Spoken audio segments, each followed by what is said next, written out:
Well, it's time for another build. This time we're going to do the 3D printed Batgirl, the cartoon version. There's going to be a lot of cleanup on this, especially with the keys, the cape on the back and stuff like that. So I'm going to get things cleaned up. I'll show you what I'm doing with certain portions like the keys, just to show you that they don't fit, and then show you how we got them to fit. Let's get started on this build. So this is the starting work on the cape. You can see better now with all the little white dots here. That's me sanding down by hand right now, getting down the ridges from where the supports were. I know a lot of modelers out there, especially the older ones, still don't like the 3D printing. They think the kit pops out, it's all perfect, you put it together, and there's no real work to it. On the contrary, there's a lot of work to doing a resin 3D print. You got to clean up mold lines still, you got to clean up support marks, you got to fix certain issues on the kit. So you're still model building, you're just actually making the model at your house now, that's all. So I'm going to continue work on this and show you the progress. I've sanded down all the high spots on here, or at least I think I have. I'm not going to really find out till I prime it. I'm taking care of most of the holes I can right now that I can see with the Bondo glazing and spot putty. It's one part, dries real quick and sands very nicely. So I'm doing the ones I can see, then I'll fill them back in if there's still a little divot, and then we'll prime and we'll see what else we have to do. So here's our first round of Bondo on the cape. You can see all the holes I filled in here. Now here's a little tip with Bondo or any other filler. I know it's very tempting to put just a big glob on here, but one, you're wasting your product. Two, you don't need to do that. You just need enough to fill in the holes. Bondo, the single part, is going to shrink on you even if it's a little hole like that. I have one here that I have to do a little more Bondo, but most of them are good. As you can see, I only put a very thin layer up here, which I'll sand off, and hopefully the hole is good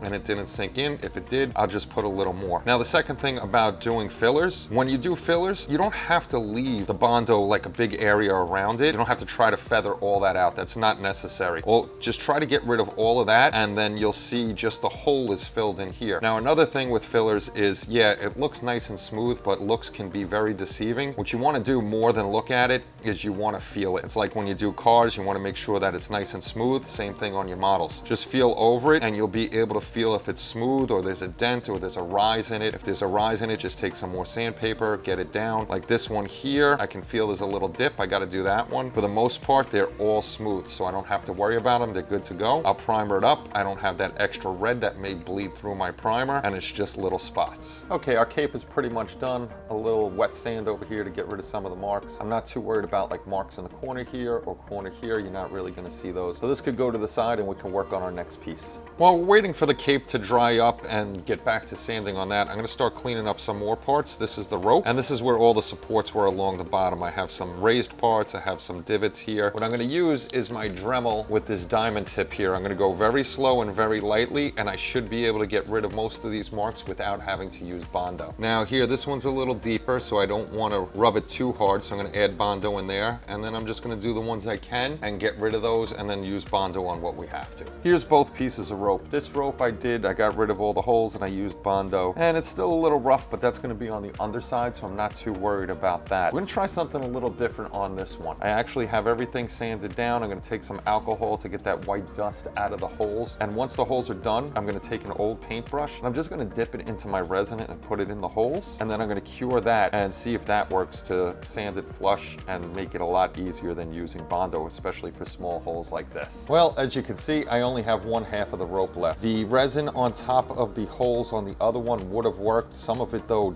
dripped off and onto the cure plate, and when it cured, it actually stuck to the plate and broke. So this is one of the main reasons I really love resin printing, is because if I mess something up or I break something like the rope, I'm printing out another one now. I don't have to try to scratch build anything. I don't have to try to go get a new kit. I don't have to go on Facebook or any other social media to ask people if they have extra parts. Just run over to the 3D printer, put my file in, and I'll have another rope in 2.5 hours. Before we move further into the build, let's take a little safety break. I've just started working with resin. I've really never worked with it before, sanding and everything like that. And at this point, I'm concerned about my safety, and I'm also concerned about your safety. Working with resin and resin dust, it's not a really good thing to be breathing into our lungs. I know we all do bad things, and we don't always think safety, but I'm asking you as a friend, go out and get one of these. I picked this up at Home Depot. It was only 37 bucks. We should actually be wearing this during painting. I gotta tell you the truth, I don't wear anything when I'm spraying acrylic, but I think I'm gonna start moving over to wearing the mask, even spraying acrylic. Even though it's a water-based paint, you still don't want those droplets in your lungs.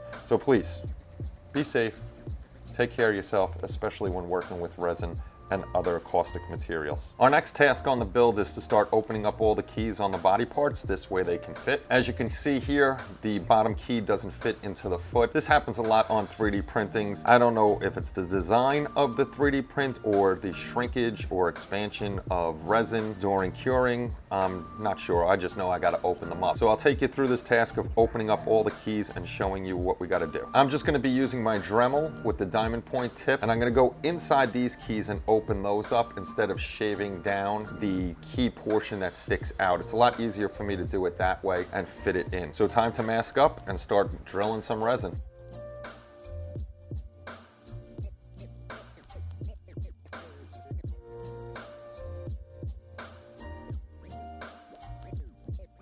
The one nice thing about shaving down the holes is most of the resin stays inside. I try to keep everything on my mat until I get my spray booth where it'll be able to suck the resin out. I'm just gonna dump this in the garbage, and later I'm gonna come with my vacuum and vacuum everything up. Well, we ended up having to do a lot of resin removal. I made this side wider, and I actually had to shave this down more towards the base. It wasn't locking in. So once we get ready, we'll have this guy on here. It's a little loose now, but nothing CA or a little epoxy resin can't take care of. Now it's time to open up the keys on all of this stuff. I'm not going to go through the process of me showing you how to drill all this out again. I'm just going to show you the parts, how they don't fit. I'll work on them, and then I'll show you how they fit. The first thing we're going to work on are her legs, and you can see this one is really off. There's no way that's fitting in there. This one isn't too bad. So I'm going to start opening up the holes on here and getting this leg to fit properly. Well, these keys on this resin kit are not fun at all. I'm actually blasting things pretty much open to get things in there, and then I'll worry about it and fill it in with the epoxy resin like I said. So this is filled in, well, not filled in. This is all drilled out and ready to go. It's just got to be put together, and there is some gap issues here. I still got to clean up support marks on the legs and everything like that, but I'll have to use a little Bondo or filler in there just to get that seam gone. And we opened up her next piece, the boot, and I'm actually happy with that one. It didn't really need a lot of work, and I got it to slide in there. Now this boot,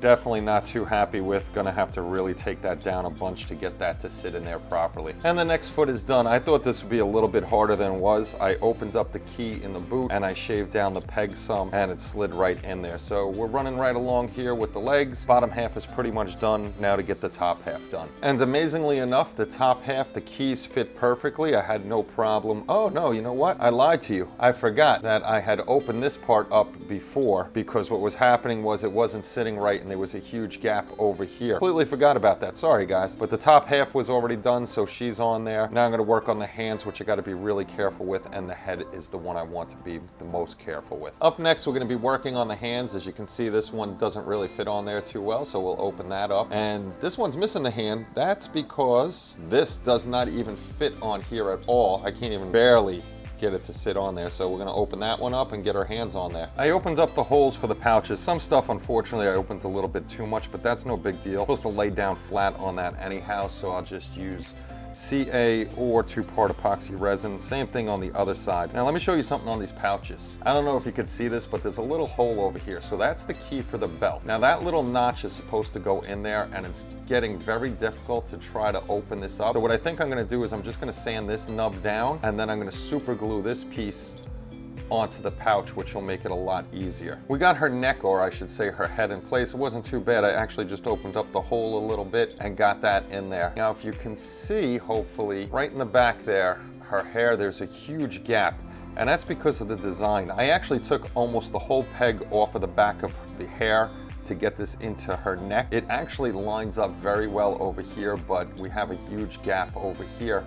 And that's because the hair is touching the ear. So I can't really do anything about that. And like I said, I almost took the whole pin off on this side, just trying to make it smaller so it would squeeze in there, but it doesn't. So what I'm gonna end up having to do is filling that in with some putty and trying to make the lines over there. But having her together, and if you look at her head on, you really can't see that gap. But if you look like a little bit under, you're gonna be able to see it, and I know it's there, so I'm gonna definitely get rid of that thing. So I don't have her all together. She's wobbly in parts because I have to glue it all up. But everything is opened up. I could get all the pieces in. So the rest of it is actually Bondo and just getting rid of support marks. I'm not gonna bore you with that. I just wanted to show you all the work that has to go into basically opening the things up, and a lot more work's gonna go into this with getting rid of support marks, Bondo, some swirl marks in the body and stuff like that. So I'm gonna end this one here, And the next video, we're gonna go on to assembly, and then probably the video after that, painting. Well, that's it for part 1 of the Batgirl build, the resin build.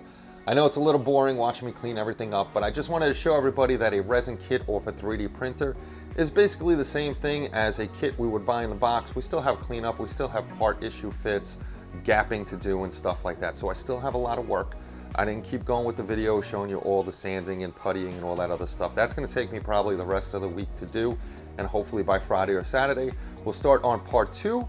The good stuff, we'll get to painting and assembling, and then probably only be 3 parts once we're done with that, and we'll have the finale. So if you like this content and you enjoyed the video, please consider throwing a thumbs up on the video. It does help the YouTube algorithm spread it to other modelers. And if you haven't yet, we'd love to have you as a subscriber of HobbyLink International. Join the family, join the community here, join the community at community.hobbylink.international. It's all good fun. We build models, and we're a big, happy family. So guys, have a great night. Happy Father's Day to all you fathers out there.